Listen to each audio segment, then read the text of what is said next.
Hey, thanks so much for stopping by and checking out the video. Make sure if you need more help with the throwing events or how to train for them, go check out the website, elitethrowscoaching.com. You can check out our ebooks, you can check out our downloadable videos, do a video analysis, but make sure you check out our camp tab as well. We do a big overnight camp every year. We also do camps and clinics all around the country on the weekends during track season. So make sure to see if we're coming to your area, and if we are, hopefully we get to see you out there with us. Thanks so much again for watching the video. Hope you like it. In video number 1, what we talked about is how you can look at your schedule and separate your schedule into 3 different parts. The first, roughly first third of your season, that's the practice time of year. The middle third of your season, that is the competition season. And the last 4 weeks or so, the last third of your season is championship season. So what you're looking at right here is actually, this is my calendar. And if you take a look, the calendar right now isn't too crazy, but what I like to do is take my track athletes, they bring me in their schedule. Actually, I don't know what happened to it, but someone brought me in their schedule last night, and I actually plotted their track meets up here on my calendar. That's all this stuff that you see here in blue, like dual meet, Class A relay carnival, I don't even know what that is, JV state championship, freshman state championship. We plot that stuff on the calendar, and we can take a look and see sort of where the divide happens between the 3 parts of the year. So let's quickly take a look as a recap of the last video. If you look at the end of the season, we have our state championship June 4th, okay, right over here. Might be hard to see with the light. But right over here then, the week before, we have our JV state championship. We've got our freshman state championship. We have our last chance qualifier, which is sort of the last chance you have to qualify for states. So really the last 1, 2, 3, 4 weeks of the season, this is our championship time of year. We've also got our division championship, and we have our class championship, which is our done by school size. So all that's going on right here as well. The middle third of the season, you can take a look and see we got some dual meets. So we have dual meet, we have the first kind of qualifier for the year, the first state qualifier. And then over here, we've got other stuff too. Like we've got Class A relay carnival, like I said. We've got a dual meet right here. We've got another dual meet down here on the 25th. It looks like this week, I don't know if this is like April vacation, April break, what this is, but we don't have anything going on this week for some reason. It's just a dead week. So that's sort of our competition season. You're having some meets, you're going up against some schools, but it's not like they're state qualifiers. It's not like they're big meets that you're trying to really have great marks for. You're not trying to throw a PR at a dual meet. You're trying to throw a PR at the state meet. So that's your competition time of year. The first third of the season, you can see for us, we started on the 14th. That was the first day of spring track here in Rhode Island. So the 14th, the 21st, the 28th, and even this week here, the 4th, we've got a dual meet in the 4th, but not really anything to worry too much about. That's going to be our practice time of year, and that's what we're talking about today, is what happens during the practice time of year. The practice time of year, that is where you are really trying to set up your daily schedule of what you're doing every single day out of practice. You can see right from the calendar, you don't have any track meets the first 3 to 4 weeks. If there is a track meet, probably not too important of a meet. You should be able to get in the weight room at least 2 times a week, if not 3 times a week. And you should be able to get out in the circle and throw 5 times a week. Now, you might have to get creative. Friends of mine who are coaches in Michigan, there's still snow on the ground, so they're doing drills and things indoors. People who are in Maine, your track season I don't think even has begun yet. I don't think it begins until next week. You still may have snow on the ground as well. Hey, this past Monday was the first day of spring track in Massachusetts, and it snowed. So there was a couple inches of snow on the ground the first day of spring track.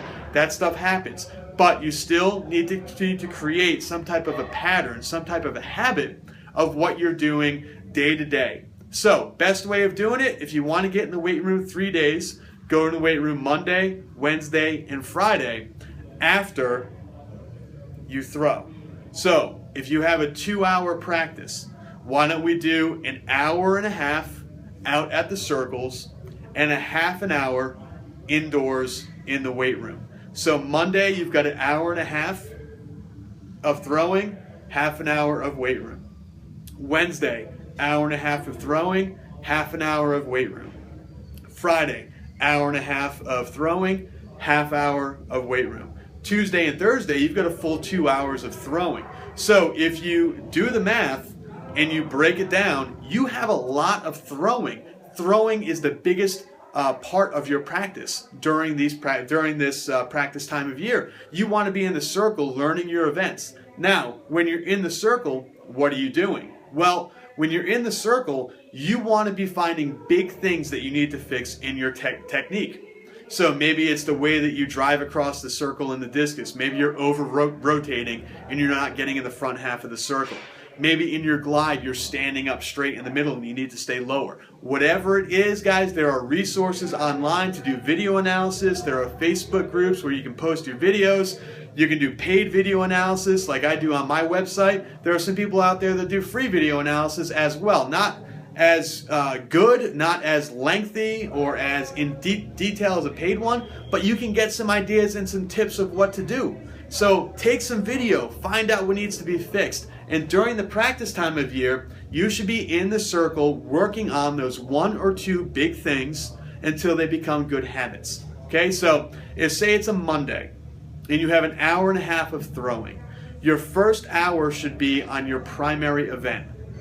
The second part of the outdoor practice should be a half an hour of your secondary event. So if you're a shot and discus thrower, you want to spend an hour on shot and a half an hour on discus, and then a half an hour in the weight room.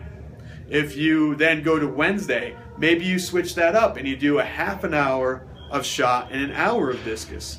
And then Friday, maybe because you need more work in one than the other, say you do an hour of discus and a half an hour of shot again. On the days that are like, Tuesday or Thursday, on Tuesday, you have an hour of each. On Thursday, you have an hour of each. So it breaks up your day. But more than anything, you need to start to develop a schedule and you need to start to develop a pattern of what happens day by day. Now, this is going to change as we get into the competition time of year, because then you have track meets that happen during the week and you have track meets that happen on Saturdays. So what you do during the week and what you do on Friday is going to get all messed up.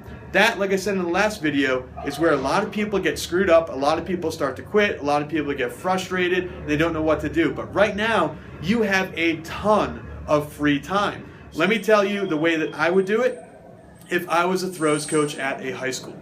So during the practice time of year, what it looks like is the first 10 to 15 minutes of practice is going to be a good active warm-up that works on getting your muscles more flexible, getting your joints more mobile, and then at the end of that 15 minutes, maybe the last 5 minutes is a specific warm-up to work on things like release drills, shot pushes in the ground, discus bowling, just 10 minutes of a good general active warm-up, 5 minutes of a specific warm-up, okay? Then I would take about 45 minutes to an hour to work on a primary event, so say that shot put. 45 minutes to an hour of shot put. And then the last half an hour of practice, I would work on discus. Then we'd go in the weight room if it was Monday, Wednesday, Friday, or if it was a Tuesday, Thursday, we would take that extra time to work on discus some more, or to incorporate things like med ball throws, sprints, running up and down the bleachers, plyos, hurdle hops, quick feet, agility type stuff. We would throw that in on Tuesdays and Thursdays. So you need to start to do this. And the best way of doing it, get a calendar. Don't use the one on your phone. Get a paper one and actually write down in each square what you're doing day by day. So that's what I want to get through to you guys today. I know this is a longer video, but make sure you guys are taking it upon yourself to become students of the sport. Become your own coaches. Write down what you do day after day. Make a plan. Stick to that plan. So that's your plan for the first third of your season, for practice time of year. In the next couple of videos, we're going to be talking a little bit more about the middle part of the year and championship season, what you should be doing and how you can adjust things. Guys, make sure to go check out EliteThrowsCoaching.com. We just released notice of our New Jersey camp. The website's going to be done in a few days. We also have our camp in Wareham, Mass. that's coming up on April 9th. It's right there. So we got about another week and a half before that camp happens. We want to see you guys all there. Spots are selling out, so make sure you get there and make sure you get signed up. go right to Elite Throws Coaching and click on that camp tab. Hope to see you guys real soon. Make sure to leave any questions right down below.